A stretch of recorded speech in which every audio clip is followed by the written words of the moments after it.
Good evening and welcome to the third Global Stratalogues dinner here at Club Nira. It's a joy to see so many friends here and new acquaintances this evening. I recently got to know Ebba, who is the host of this evening. Just a month ago, it feels like we've known each other a year. She flew in from Stockholm yesterday, and she's here she's here for the Horasis Asia Summit, part of the Global Freight Summit at DP World, and also the DMCC Pitch Day. And I would like to introduce now Belal Jassoma from DMCC, a longtime friend and associate from DMCC. I want to actually start by thanking Oscar for inviting me to speak at this session. I want to also praise you, Oscar, for being able to bring great people together, the ability to pick the right person, the right people with common vision, and having such great discussions in events like this tonight. Speaking of which, it's good to be gathered with people who share our vision of being innovative, supporting innovation, and always in favor of disruptive technologies. At DMCC, we can certainly relate to that, as we were traditionally a commodities trading hub, but with time we recognized that commodities trade, even though there's a lot we can do in enabling trade, there's also a big role for technology to play. And that's when, I would say, 10 years ago, we started looking at technology and how technology can actually help commodities trade. But then, with the impact of COVID, we were able to recognize that that role is even more important. And we were one of the first entities to actually look at blockchain, and we were very quickly interested in how blockchain can actually transform trade. And we started being part of the government initiatives, hosting important project pilots. And then we started seeing demand for companies to come and set up in DMCC. So we created the DMCC Crypto Center, which was inaugurated in 2021. And today, in 3 years, we are home to over 600 Web3 companies, making us the largest crypto ecosystem in the region. And a few years later, we set up the Gaming Center and lastly, the AI Center. Now at these centers, what we do is we support innovation and growth. And we do that in many ways. One of them is that we have a co-working space that has access to ongoing mentorship, acceleration, access to investors, and startup support. But more interestingly, what I'm excited to share with you is that we have our hackathon, or the Global Web3 Innovation Challenge, for the second year this time. Last year, we had it with a $100,000 prize pool, and we had 10 strong projects that presented, and 3 winners took home $100,000 of prizes. This year, we saw a lot of interesting projects, so we decided to up the prize pool to $160,000, and we are hosting 15 startups who are going to pitch. One of them is actually here in the room. Good luck to you. And we also invited a group of investors who are going to come in and potentially be interested in those. We also hosted our AI challenge, which was the first AI competition here that had $100,000 of prize pool, and we had 3 AI companies win this competition. Now, why am I telling you all of this? And the reason is that we can't do this alone. We do this with partnerships. We work together with partners, and we're open to invite any collaborators who would like to work with us on driving the technology advancement here in the region.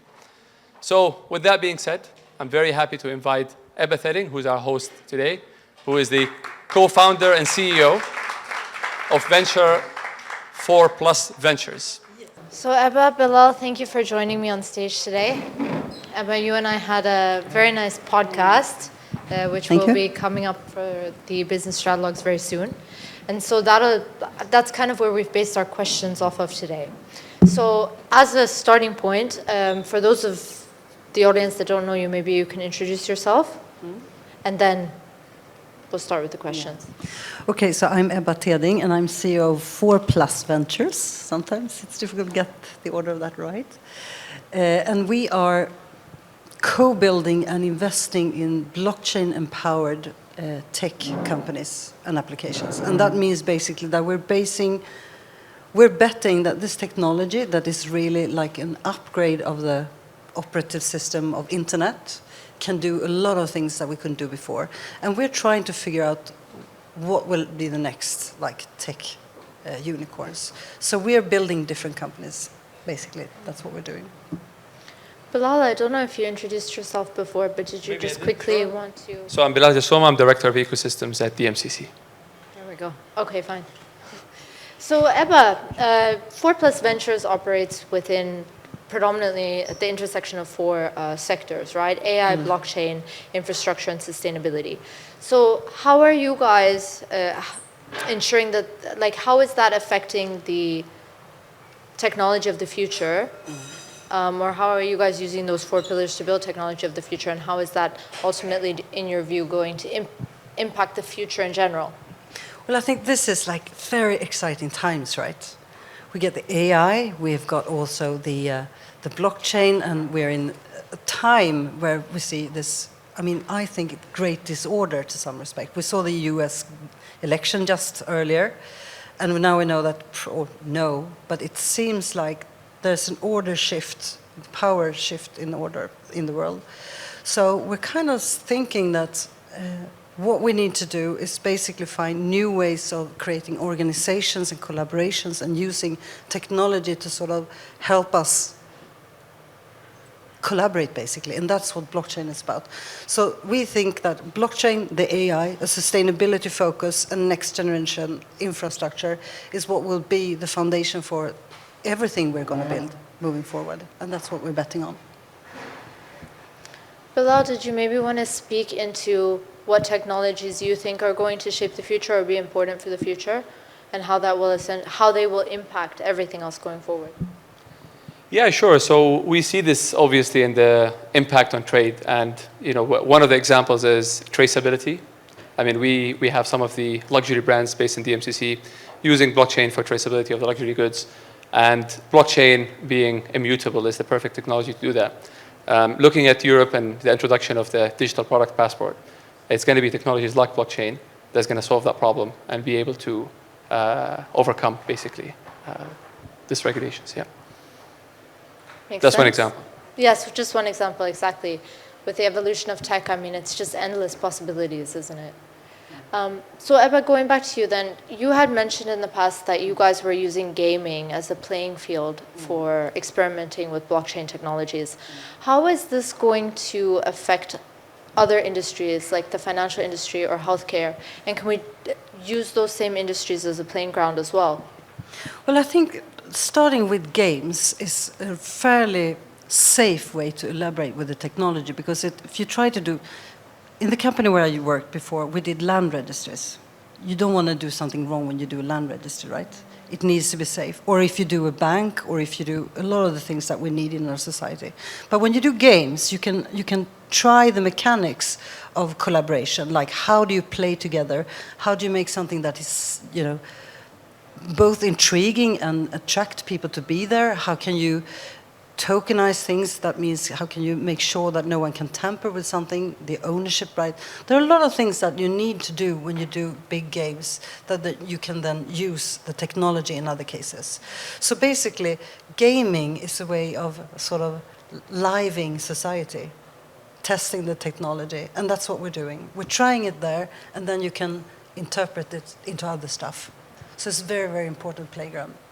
So if I understand you correctly, you're speaking about the gaming industry being very malleable and almost perceptive of these types of... Yeah, because you have normally both the society and the gamers and the maturity in using these platforms. So you can, and I think we usually take one example.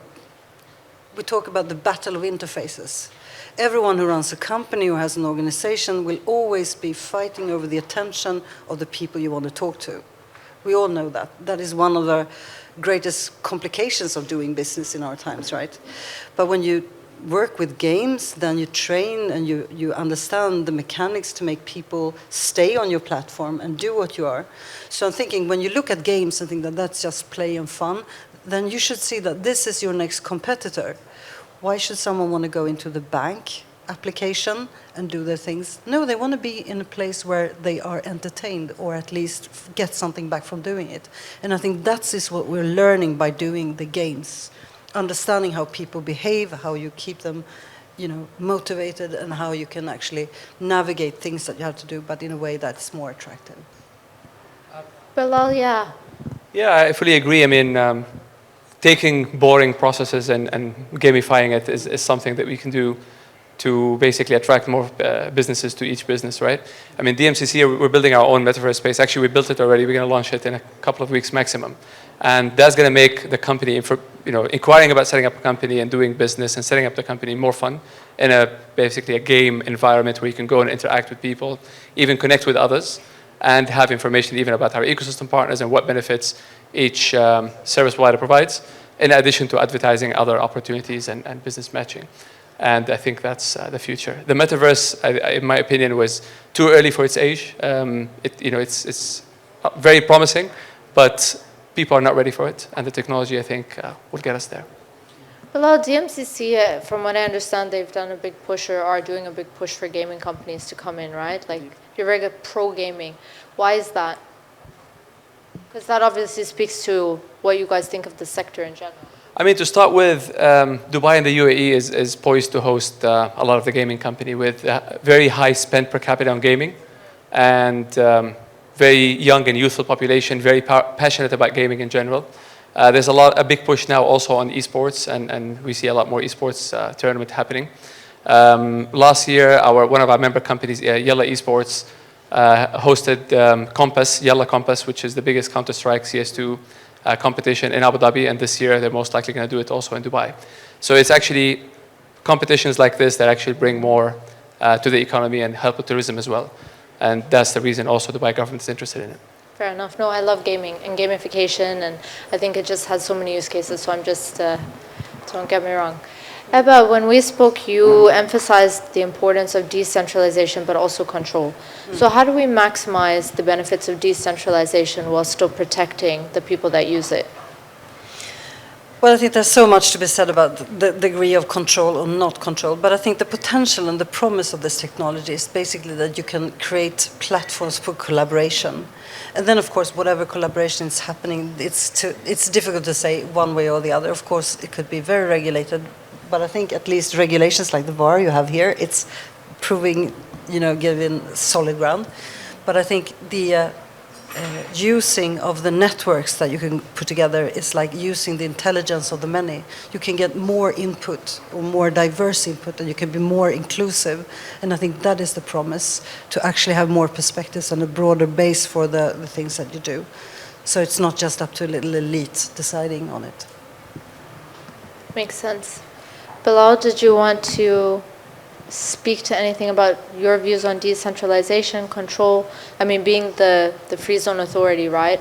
Are there specific things that you guys would look to implement to protect the people that use decentralization while still keeping the space quite open?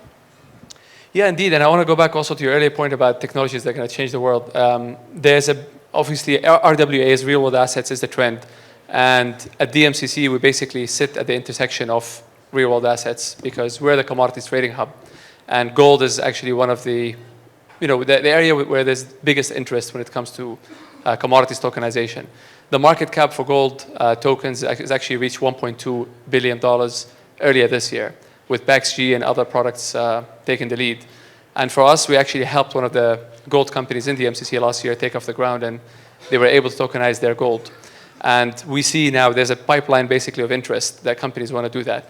And what helps actually is also having a strong commodities trade finance infrastructure.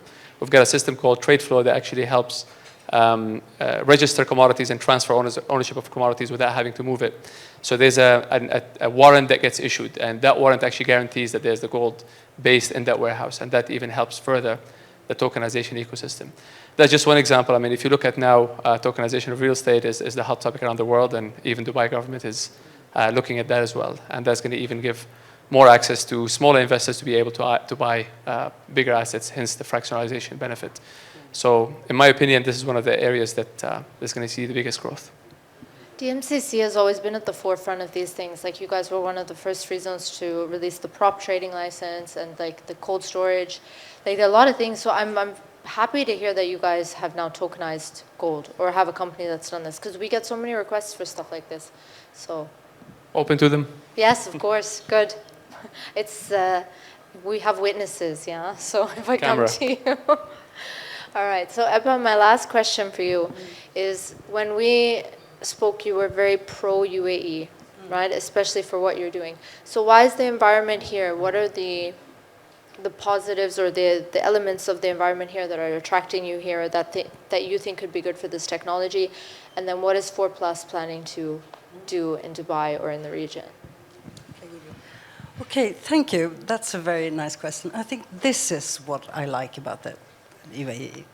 Coming here and being very easily introduced to everyone, and Oscar, who I met last time, and Sekar, and a lot of the people in here. And I think also this is what I'm hoping for this evening, not just myself talking, basically, but also having you all talking to one another.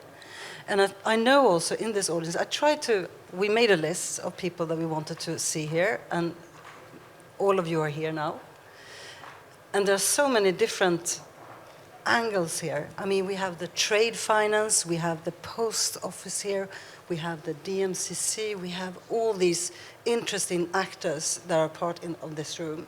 So I'm really looking forward for everyone to sit here and actually continue this conversation, because I think that's what we want to do. We want to exchange ideas. We want to hear what's going on. We want to know what's going on at the DMCC. Who is building on what? Who is trying to solve what problem?